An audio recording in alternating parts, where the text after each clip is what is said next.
This is the DJI Mini 2 in time-lapse mode, whilst this is a field in the middle of Poland. The sky was so lush, so unreal, I had to get my drone in the air. It was about 5 to 10 minutes before the sun would go down. Magic hour. And I stopped here and I thought, time-lapse. Time-lapse is what I want. Right, this is a really quick, easy and fast tutorial how to get a time-lapse on your DJI Mini 2. My DJI Mini 2 is... Actually, let me just show you. If you guys could see it somewhere in the sky. I don't know if you could see it at all. Where is it? There it is. Right up there. Right up there. It's flying high. There you go. And what's basically happening is I have it in photo mode. And if you guys can see, it's taking a photo every 5 seconds. It's up there in the sky, it's just sitting there, and it's doing a pretty good job. I have it on shutter speed of 1/80, ISO 100, and every 5 seconds it is taking a photo. What we're going to do after that is we're going to get into the computer, we're going to put all those photos into Lightroom, edit them a little bit because they're raw, then we're going to put those into Final Cut Pro, and we're going to turn it into a nice, quick, beautiful time-lapse. So that is how you do it. It's really simple. Just set it up there, get a beautiful view, like this sunset I've got here with these stunning clouds flying by, put it into Lightroom, edit them very delicately so they look, you know, a little bit more perfected.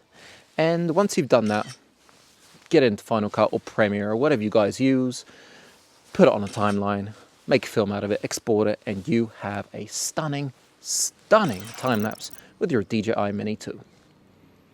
Like, comment, subscribe, do all that jazz.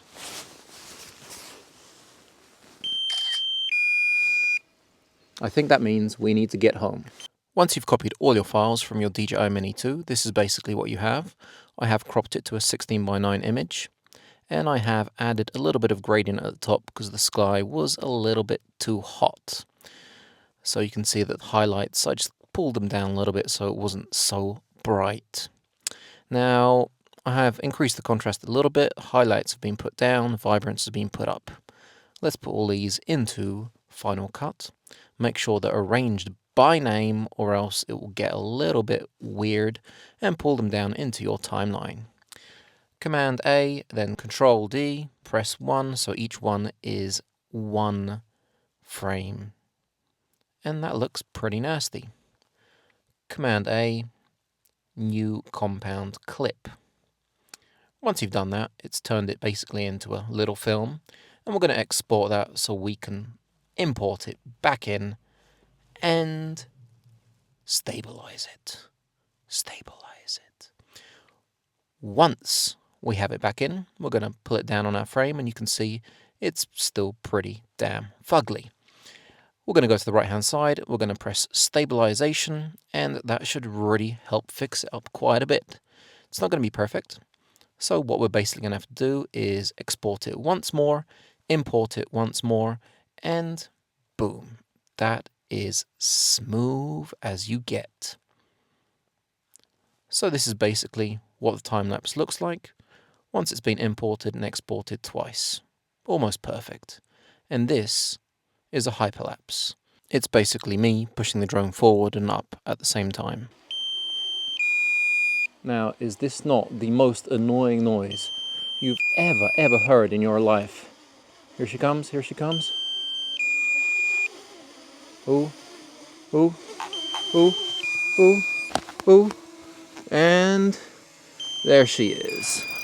Landing. Perfect. So time lapses come in handy if you want to show the passing of time. But I like this kind of movement. Cinematic, slow, very delicate. Don't you think the DJI Mini 2 is handling those contrasts pretty nicely? I love it. Love this thing.